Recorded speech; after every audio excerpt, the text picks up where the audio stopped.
One thing is for certain.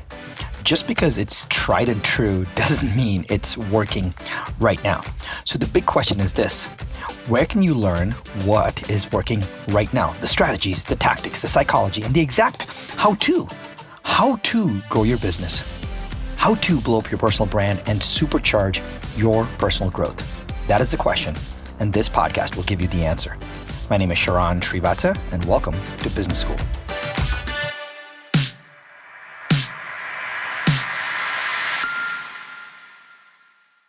So Jason, one of the things that we talk about often, which you taught me, was this idea of one arrow, not 10. We actually recorded like an entire episode on it. And I'll tell you, the simplicity of that has me going every time. Every time I write an email, I'm like, I don't need 4 paragraphs. Every time I'm on stage, I'm like, I don't need 18 slides. And where did you pick that up? How did that kind of come about for you? Because I've seen over the years, you've gotten tighter and tighter with your messaging on this. So I'd love for you to like unpack this one arrow, not 10, and maybe talk a little bit about that. Yeah. So 3 years ago, I was doing a mastermind with all my members. We were in LA. One of my members had started doing really well. His name was Anton. And Anton was 25 or 26 and was making like $30,000 to $40,000 a month, like take home each month, which is great. You're 25, 26, very happy. And he was one of our top students in the group. And he goes, Jason, now that you know I'm here, what's like the next thing I need to work on? Like where do I need to go from here? And I told him, I go, dude, I've seen your ads, your offers, your marketing and stuff. And I go, I just made some shit up. I was like, one arrow, not 10. And he was like, what do you mean? And I was like, when you share your message, you use 10 arrows to hit the bullseye right now. You need to get so good that you only need one arrow and you can hit the bullseye every time. And he was like, I get it. Yeah. And his thing was, when I would watch his ads, Facebook ads, videos and stuff, is there's just so much fluff. There's a lot of rambling all over the place. And, Sharran, if you look at Wistia videos or, watch rates on YouTube or anything, you can always see, we always see the same trend where it just starts to go down immediately when someone watches the video. And then it's a downward curve all the way to the end. And you end up with 15 to 30% of people who actually watch the whole video. And if you go back and you look at, well, where are the biggest drop-off points?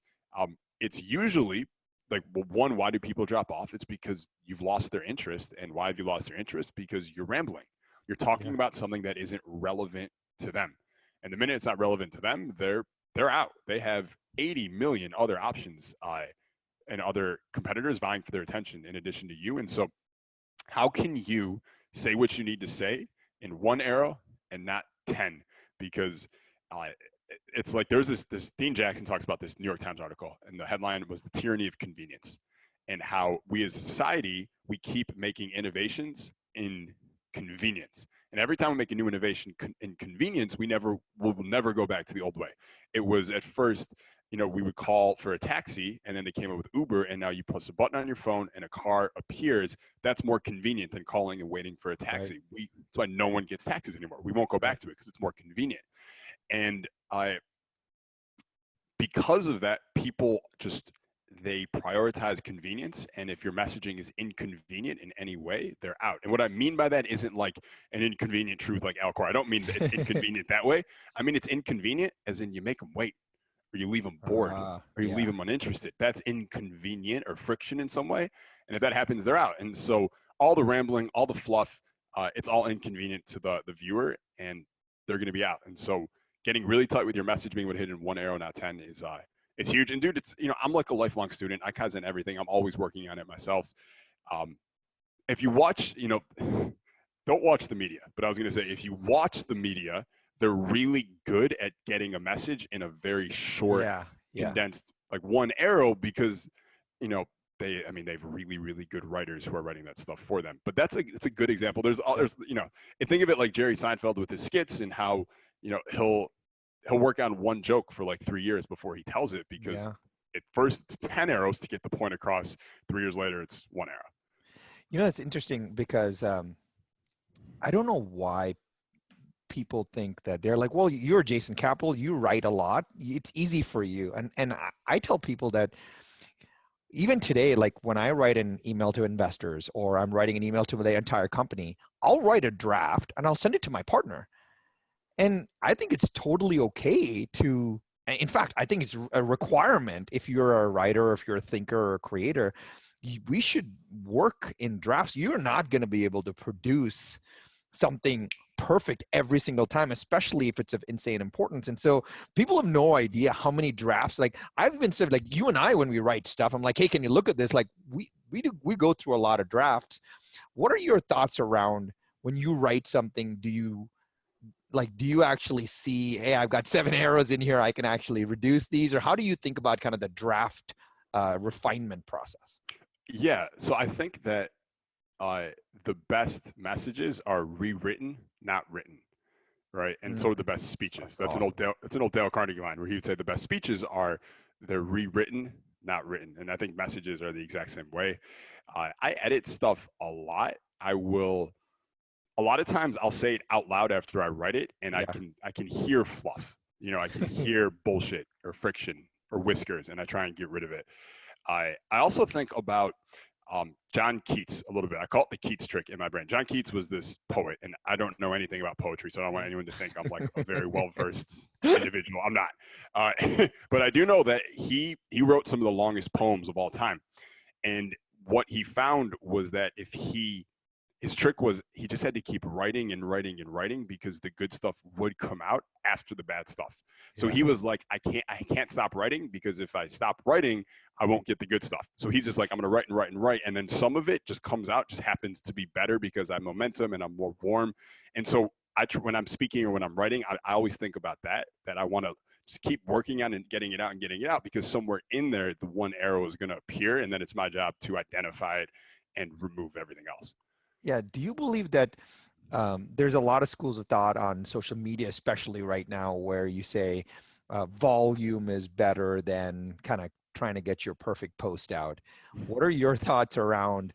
Because you literally, dude, you own the social sphere. It is like I can go nowhere without just like, and your team, like I'm on all kinds of Jason Capital retargeting. It is so good, and I look and read and listen to everything you put out because one, it's context for me because I know that, hey, one, I learned from you. Two, when you and I chat, I'm like, hey, how do we build on that?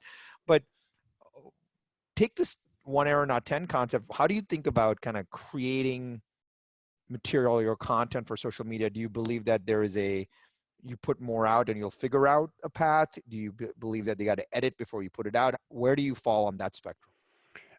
I I just finished the Bill Gates biography, which I never read before, and he was like famous for the term vaporware, right? Which is where he puts out a product that's not basically created or good, and he lets the marketplace tell him what sucks, and they go back and they fix it.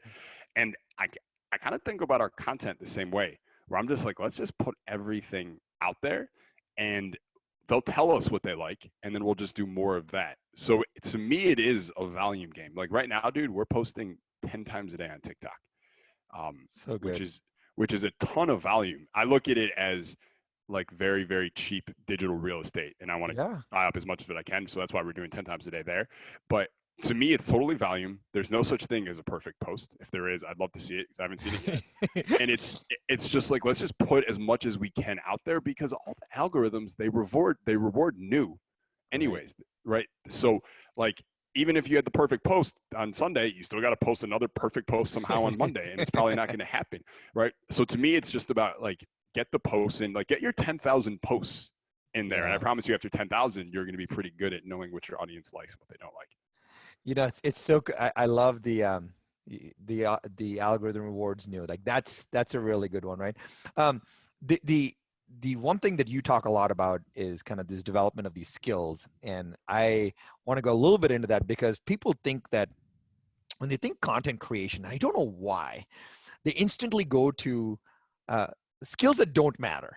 They're like, okay, well, I don't have someone to edit this video. This post doesn't look good. It's all about it's the peripheral mechanics of the post, and they're saying, well, that is that is kind of put up on this pedestal as a skill of content creation, which is crazy, and it's not a income or a high income skill at all. So when someone tells you, hey, I can't get this out because I don't have the ability to get a videographer, get it edited, get it that compared to like the high income skills, when someone tells you that they're not getting stuff out because of these kind of mechanical skills. How do you kind of coach them out of that place? Yeah. I usually just tell them that, like, hey, if you're afraid, then just tell me you're afraid, but don't lie to me. Yeah. Right. And Right. that's really the truth. I think that if someone is like, well, I don't have the right phone, my video Yeah. sucks, or it takes too long to upload, or I don't know, should I post to all of them? So I didn't post to any of them, Yeah. or that kind of stuff. The audio is not good. They're all just excuses because you're afraid, most likely, of what your friends and family are going to think when they see this content. And so once I tell them that, I'm like, just post it, Yeah. right? And understand that everyone sucks. And it's really helpful once you realize everyone sucks when Yeah. they start, right? And so the idea is you're going to suck. So it's like there's no expectations. It's not going to be good anyways. Like your mom is going to think you're trying to be someone you're not. Your dad is going to tell you should have stayed in school. And your friends are going to tell you that you are lying and you're trying to look cooler than you are. Great. So now that you know all those things are going to happen, let's just post, right? Let's just do it, right? It's gonna like, so if you post, those are the things that are gonna happen. Those are the bad things. If you don't post, you're gonna get stuck watching your competitors rise in the industry while you sit and comment and criticize and grow more and more resentful of yourself for not doing what you wanted to do or living up to your potential. So you're either gonna be really, really resentful of yourself and others, or your mom and dad are going to make a few snide comments and then your life's going to go on and you're going to build a great business. Like, Yeah.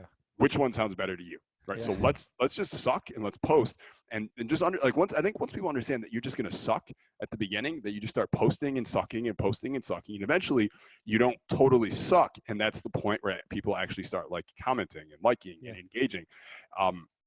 There's this model. I don't know, Sharran, if you've ever seen it before, where it's like a U, and it's like the 5 stages of emotional behavioral change. Have you ever seen this one? No. Where it starts? So the first stage is uninformed optimism. Oh, So yeah. you know what I'm talking about. So I'm Yes. really excited, right? I'm really excited. This is going to be great because I don't know how hard it actually is. The next stage is informed pessimism. Oh shit, this is way harder than I thought it was going to be. I don't know if I can do this. Third phase is the valley of despair. I can't do this. It's the hardest thing I've ever done. There's no way it's going to work. I'm out.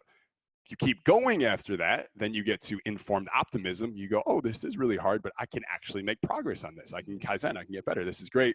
Fifth stage, if you keep going, is success. Problem is, most people, they go through those first 3 phases in a circle. They just keep going. So it's informed optimism. Oh, this is going to be great. Uninformed or informed pessimism. Shit, this is way harder. I don't know if I can do it. Valley of despair. I can't do it. I give up. And then they go back and they get another shiny object. And now they have informed optimism again. And they spend their entire lives cycling through those things, never making any progress. And it's like, if you knew that on the other side of the valley of despair was success, you wouldn't continue to give up. And so I think people just get a clear picture of the map, then they feel like they have more control, and they'll take the actions that they need to. This is so crazy. So I got to tell you the story. You taught me this, and you said, "Hey, you've got all this B-roll.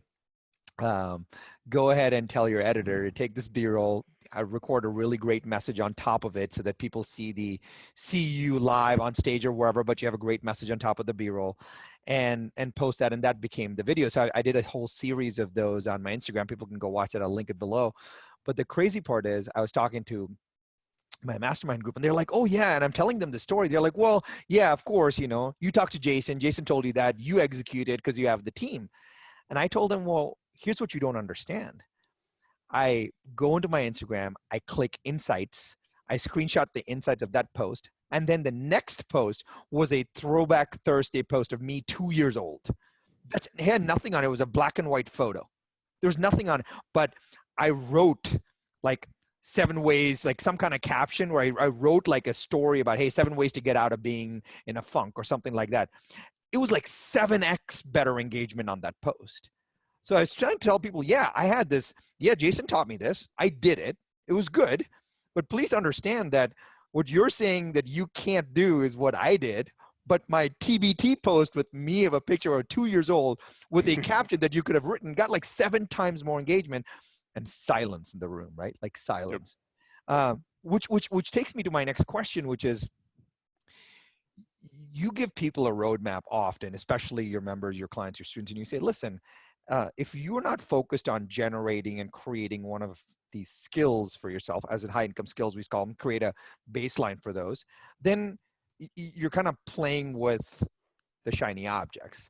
Um, how did you kind of happen upon, first, what are they? What are these skills that that are high income skills? And how did you happen upon them and kind of codify these so that you can teach those?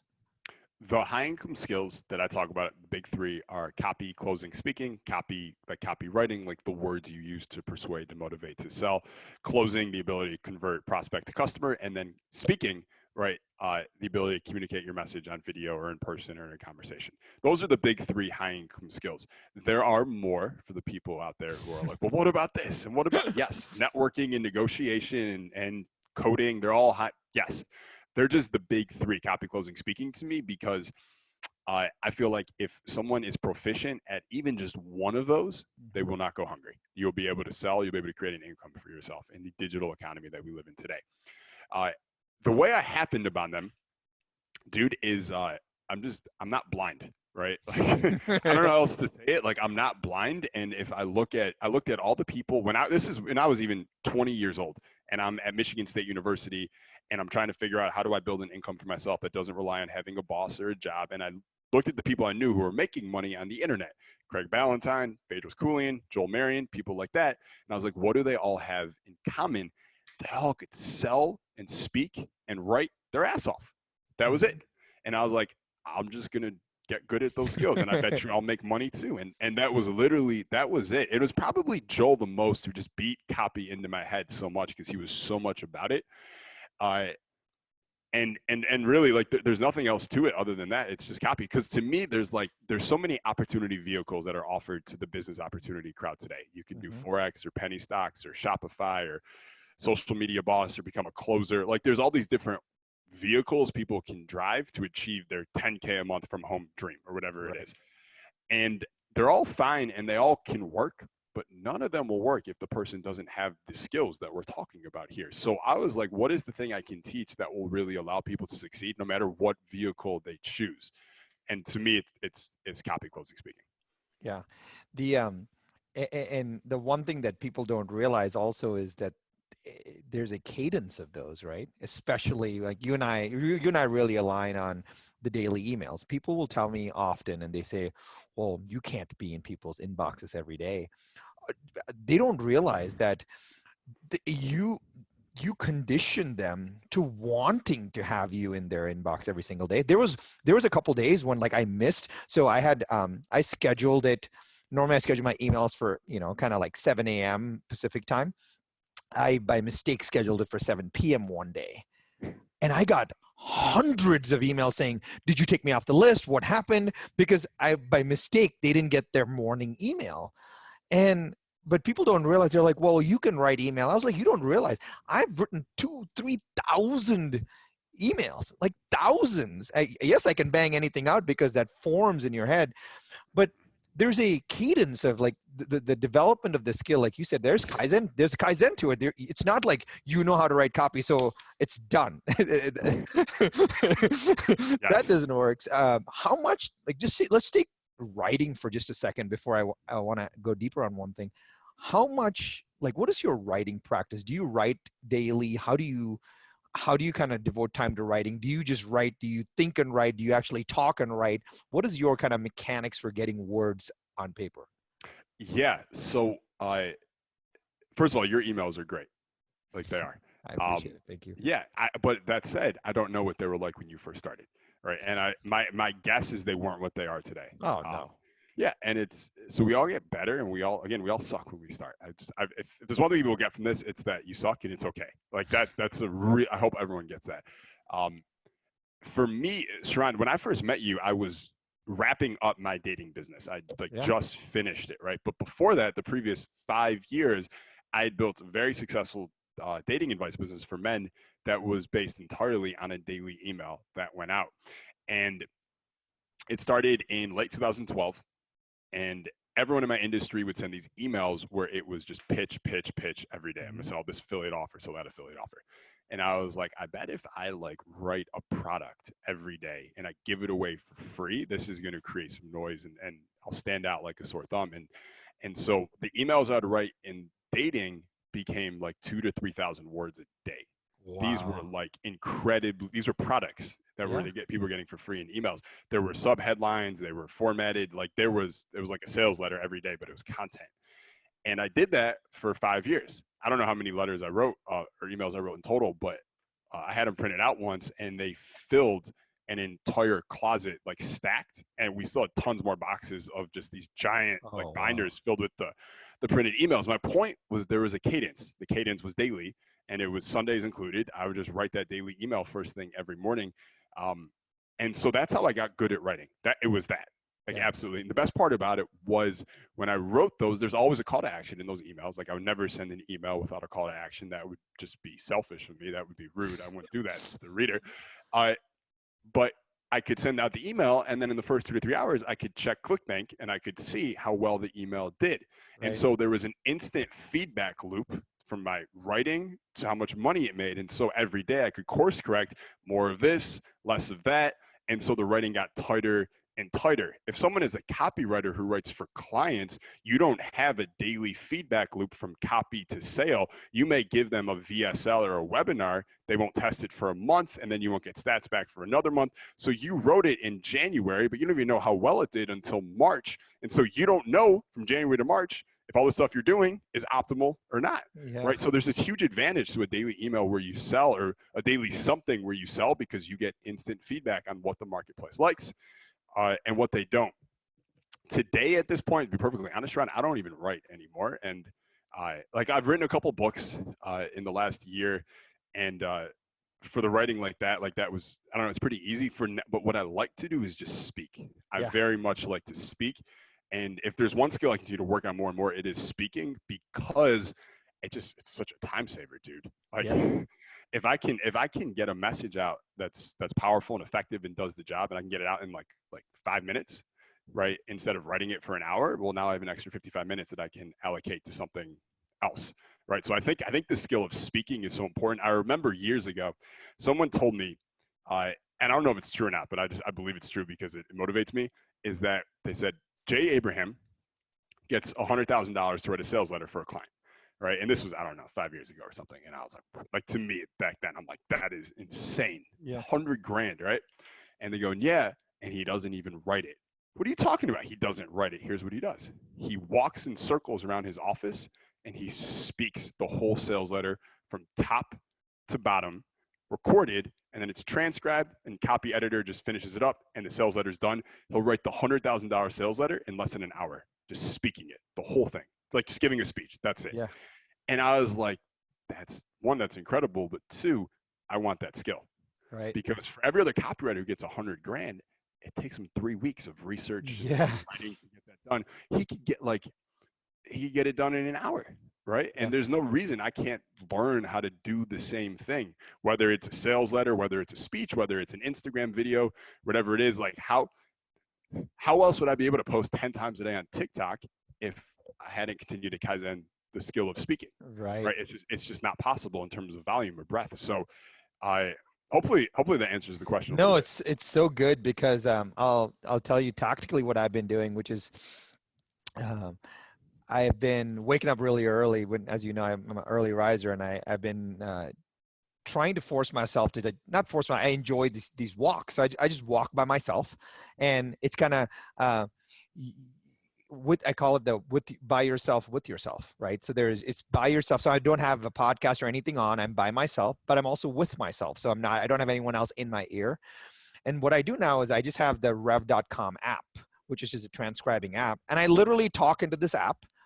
And when I'm done and I get home, there's a transcribed version of whatever I talk. So like you told me if you got copy, speaking, and closing, I nailed with the speaking, I've nailed 2 out of the 3 instantly. So now I actually have whatever I talked about in written form. I can just give it to, Isaac Lara or someone like that to clean it up, and my stuff's done. And even for me, I can copy paste that into a caption of an Instagram post instantly, which has been super powerful. But I've realized that the other thing also, a lot of people don't realize is as the world, like you said, 1 hour, not 10, as the world's gotten tighter in how they listen to stuff, they are a lot more forgiving to conversational writing than they are to Hmm. formal writing. So when you speak, it's very hard to speak in a, well, I'm going to certify. You don't say like weird, you don't speak the way you write. So now I actually think speaking, you write better, you write gooder or whatever, Yeah. right? You write Yes. better.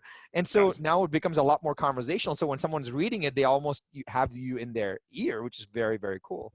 Yeah, and Um, that's copy, right? Copy is write like you talk. That's like the whole rule is write like you talk in copy. And you're exactly right with social media. That's how the majority audience of social media wants to consume content in such a way where it doesn't sound formal, it doesn't sound forced, it doesn't sound polished or inauthentic. It's just you're just being fucking real and you're just talking. Like that's what they want. yeah. Yeah, with the social media stuff, you spend, you have several kind of coaching training programs on social media, writing, copy, all the three high income skills. But something is super fascinating over the last few years. You've found, like I've seen that you've taken, while everybody has ramped up their sales, and here's the interesting part: when people sell us on TV, between you watch a episode of Friends and for 22 minutes, and then they sell you for advertisements for 8 minutes, we don't get mad at that. On radio, there's more ads on radio than there is radio, even when you're in the car, even in Sirius FM, whatever. We don't get mad about that. We open a newspaper or a magazine and we see advertisements all over. We don't get mad about that, but we get mad when ads are in our social feed. That I don't understand, right? Like that just fascinates me that we get mad about that stuff. But you've taken a completely different turn to, like, hey, quote, selling on social, and you've kind of like turned it on its head where you're like, maybe I don't sell in public anymore. And when you first introduced me to that, I was like, wait, he's right. Like I haven't seen a funnel or a pitch or a go buy this for I don't know how long. And I actually think, Jason, that is you know directly correlated to all your kind of audience and engagement growth, because people don't feel like you're going to shove something down their throat. So what was the change in kind of the selling, sharing, pitching philosophy for you? Yeah. Yeah. So a couple of years ago, I was with Taki Moore, and Taki said one of his principles in marketing was give in public, ask in private. And I was like, that it makes perfect sense, but how do you possibly do that? Because you need funnels or webinars or stuff, and that stuff is public. Like how could you not do that? And what I realized is, well, if I'm posting all this content, but there's nowhere on the internet, there's no evidence of Jason Capital selling publicly, right? So it's just give, give, give. Like it looks very, So it looks, awesome. it looks like that. I then I'm like the benevolent, king who just Yeah. the life-giving king who just gives and gives and gives and gives and never asks in public. And that's a really, really, really good position to have in the marketplace.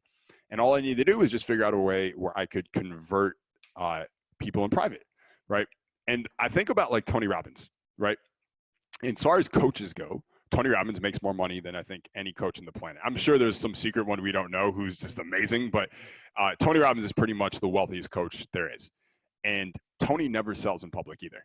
He just gives and he gives and he gives. How does he do that? Because he has a massive phone center, or multiple ones across the country, where he has his salespeople on the phone who are selling one to one behind the scenes. So he's just giving and giving and giving, and that's all his lead gen. And then they get you on an intake form with a phone call and a strategy session with a coach, and that happens privately. So to the public, he's just giving and giving and giving, but secretly behind the scenes, there's a ton of money being made, but it's all happening in a one-on-one atmosphere.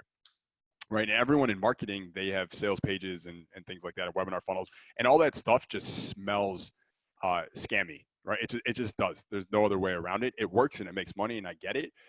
And I have them. They're out there. I know you can't Google them, Sharran, but they're out there. The sales pages and webinars, like we use them because they work and they're great.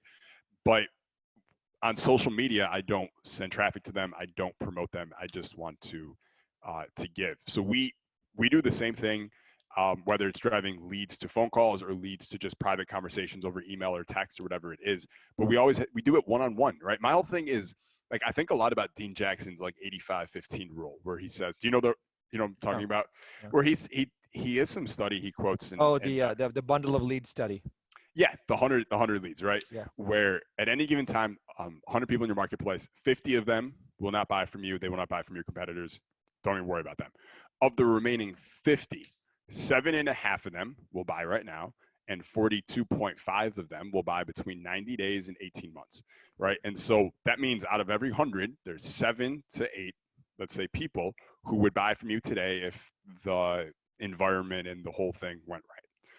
So my goal is, well, let's just give and give and give, and then let those 7 or 8 people raise their hand for us today, and then we'll talk to them privately, and we'll just sign them up today, and we'll just keep doing that every day. So every day, I just want to go out there and say, where are my 7 or 8 out of every 100? Where are you guys? Yep, hit me up, and let's do this privately. And so it's just doing that each day, and that way you're not selling the other 92 people who don't want to be sold today. So you maintain a great relationship with them, and those who do want to buy. You're not frustrating them because you're there to take their money and give them more value in return. So let's talk about this mechanically, right? So if I am, say I'm a consultant or a coach or a copywriter or what, and I am selling, or I am, my services and my expertise are for hire. Well, let's say that. How do I just, like on an Instagram platform, how do I give and then in public, but how do what mechanics can I use to actually quote sell or qualify in private? Yeah. So I always start with the call to action, kind of working backwards and then go forwards to whatever the content's going to be. And I think every call to action to get people to raise their hand needs to have a big idea. The same way a sales campaign or a promotion needs to have a big idea. I see this a lot with people who do like cold outreach to try and get clients. Their cold outreach is just, hello, Mrs. Madame, whatever. I do this. I help these people solve this problem. I noticed you did this poorly on your website. I'm the expert in that. I'd love to help you fix it. If you're up for a 10-minute chat, etc., feel free to pick a time, A or B option, whatever the hell they do, right? Yeah. And that's how so much of this cold outreach goes. And it has an incredibly low response rate and conversion rate because it's got no big idea. It's super boring and it sounds like everyone else. So I want everyone's call to actions to be injected with the big idea. So an example would be, let's say you post let's say you're a copywriter, you're looking for clients. So you make a post about the 3 worst subject lines of all time, right? Never do these 3 things in your subject lines. And then you give and you give and you give. And at the end you say, hey, by the way, I recently, I don't want to say fired, but I recently ended a relationship with one of my clients, frankly, because we had a campaign I wrote for them that was making a bunch of money, but they actually turned it off because they couldn't manage their own business. And so they couldn't handle the customers. And so I have room now for one more client. And normally my fees would be up here, but with this next client, I want to get a really good result and then be able to add it to my portfolio. So there's going to be a big discount on this one. So if you want to be my next client as part of this kind of case study or this portfolio generating activity I'm doing, just message me this word and then I'll get to you all the details and we'll see if we're a fit. Right. So now there's a big idea. Oh, this is great. I'm going to get a discount. I'm going to get a deal and he wants to make sure I get a great result for his portfolio. And there's urgency, there's all this other stuff in it. And the most important part, I think, is also making it easy for prospects to say yes. And I think a lot of people create friction unknowingly. So the simple one an example we just gave is like, you tell them what word to send, right? Because literally there are people who would want to message you, but won't message you because you didn't tell them what word to say. They don't know, do I say hello? Do I introduce myself? Do I ask them how it works? Like, what should I say? And because they don't know what to say, it's hard for them to respond. So they won't. So everything with our stuff is how can we make it as easy as possible for prospects to respond? Because if it's just the rule of marketing, especially online, the lower the friction, the higher the response rate. Yeah. And I think a lot of folks, especially traditional sales, and I really hope if that's you're listening, is I see, call it the real estate agent, the insurance broker, the mortgage broker, et cetera. Everything from flyers to bus benches will put their big phone number and say, call me. And people don't realize that even educated people like in you and I will say something like, you like, what do I say?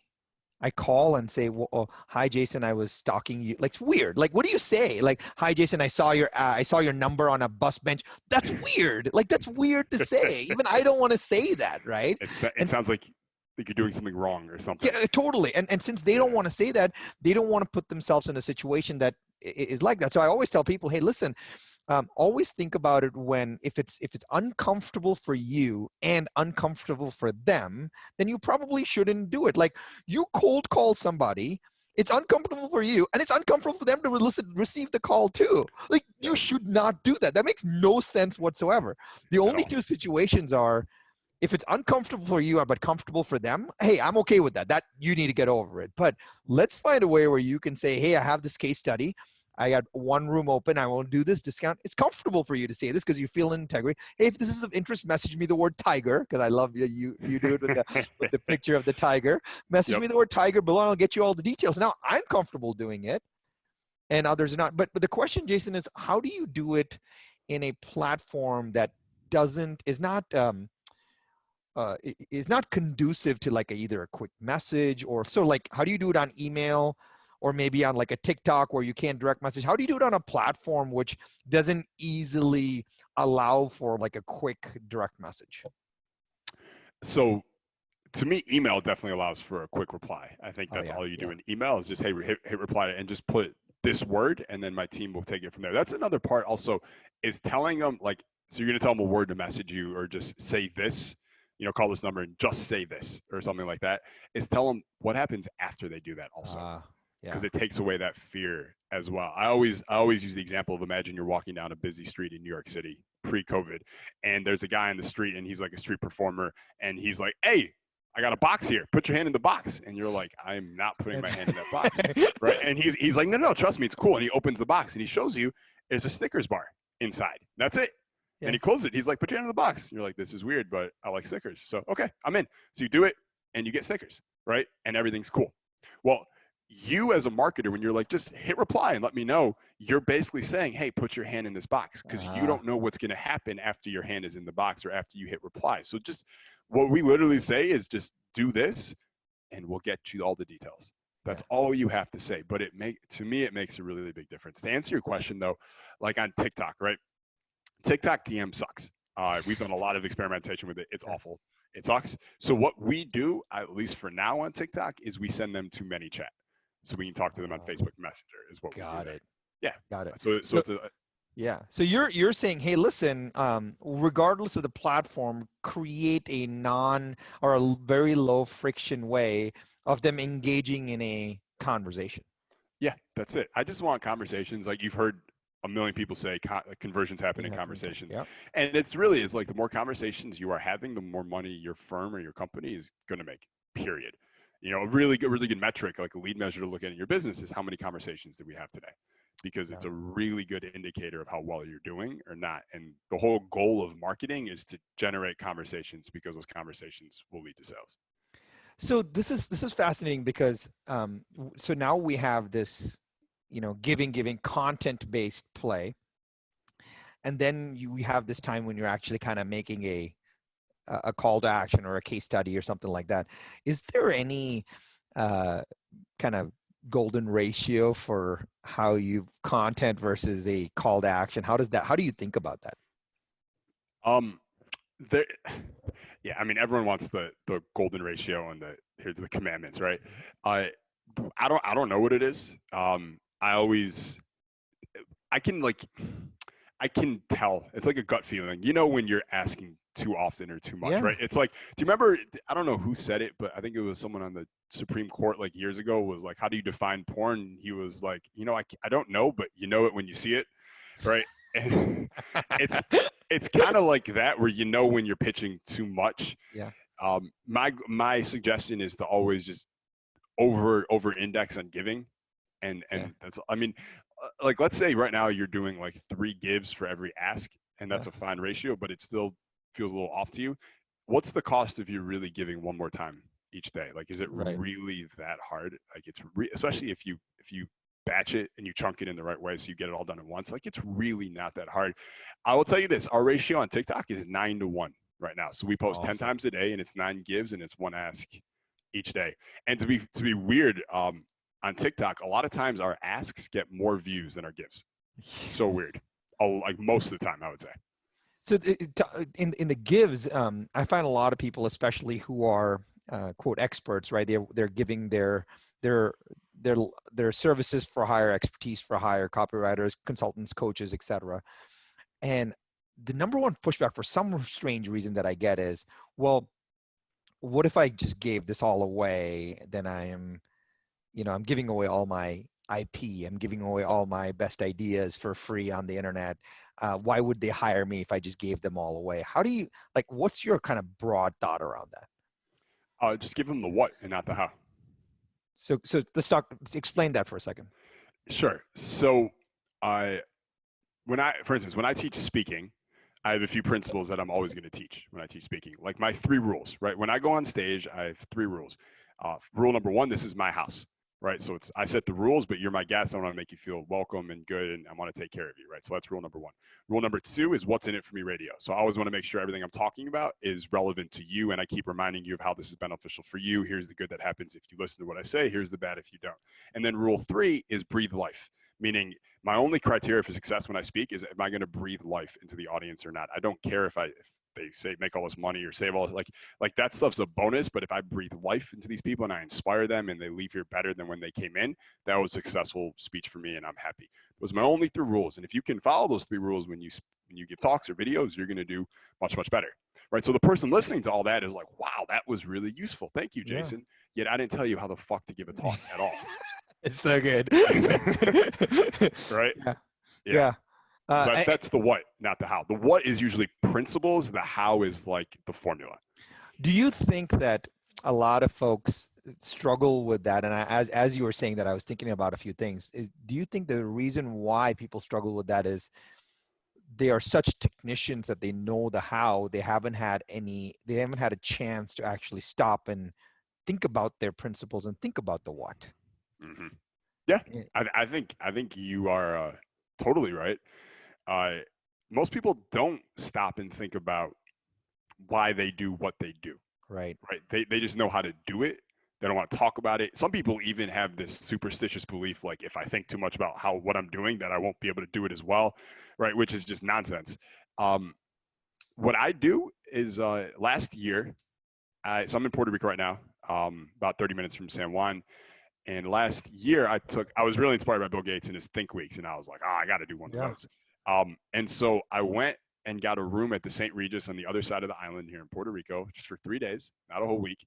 And I brought pink sheets with me. Yeah. Right. So we've talked about pink sheets before. I know you and I privately, where a pink sheet kind of forces you to reverse engineer your rules and your principles for all the key things. And my goal was to kind of reverse engineer and codify everything I teach in copy, closing, speaking, and put each one into a pink sheet.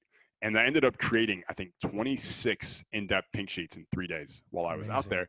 And from sun up till sundown, that's all I did. I stayed in the room all day. I ate my lunch from room service while I was working there. I literally left to go to the gym and came right back. It was 14 hours a day for 3 days straight. And it was the coolest thing, Sharran, because by like day 2, no phone, no internet, no Slack, no email, no text, none of it. I just pink sheet, and research that by like pink sheet number 9 or something, I was in such a deep flow that the stories and the quotes and the metaphors and the rules and the names of the principles was just like, it was just coming out of me. And it was so nice. It felt great. And I think I maybe created like 5 or 6 pink sheets on day 1 and then like 10 or 11 on day 2 and day 3, because you just start really getting into it. So if I really recommend people take like a weekend and get away from the computer stuff and just like, there's a book by a guy named Matt Church called Pink Sheets. Read it. You'll understand the formula. It's free too. Yeah, it's online. It's free. And then reverse engineer and codify what it is that you do, so you can extract all the what and all the principles. And now every time I need to teach a webinar, I need to go on stage, I need to teach anything, I have just a whole stack of pink sheets, and I'm like, what do I want to teach today? Just pick out a sheet, look at it for 3 seconds, and now I have amazing content that I can share in a way that's easily digestible for people and sticks to their rib, right? It's something they'll remember. That's so good. There is, I always say, well, how can people find you? But if that's crazy, because wherever you look, there is I Jason will find Capital. them. Yeah. Yeah. Uh, but if you had a choice of where people go, how they kind of get into your universe, how they can connect more with you, how they can learn more from you, where would you like to direct them? Totally. So Instagram is the best place to get at me. It's just at Jason Capital. And I will tell you this, Sharran. So it's June 1st, 2020 that we are recording this today. Um, on Friday this week, we are starting a new test with our Instagram where we have created Jason Capital Espanol. And Wow. we are going to basically everything I've done in English, we're going to just go crazy with subtitles and do everything in Spanish and see what I can do for all the Spanish speaking people out there. So if you are Spanish and you want to follow me, go to Jason Capital Espanol. And if you're English, you know where to find Uh, me. That's so good. Hey man, listen, you over the years you've been not only a friend but an awesome mentor to me. I've learned so much just watching what you do, being on your stage, speaking to your audience. And if anyone's ever not experienced that live kind of electrifying event, they should at some point. But I can't thank you enough for being on, for dropping so many gems, and especially it was not just a I think people got a ton of one arrows today, which I thought is amazing. So thank you so much for being on today. Dude, thank you so much for having me and for teaching me and being a mentor to me as much as if anything that I've done for you. You've helped me, if anyone listening, Sharran, you've helped me so much with understanding the financial part of business and financial literacy and deal making and negotiation, all this stuff that copy closing speaking doesn't entail that I should have known but didn't. And uh, I don't know how much money you've saved me in all the years just with all your help. So thank you too.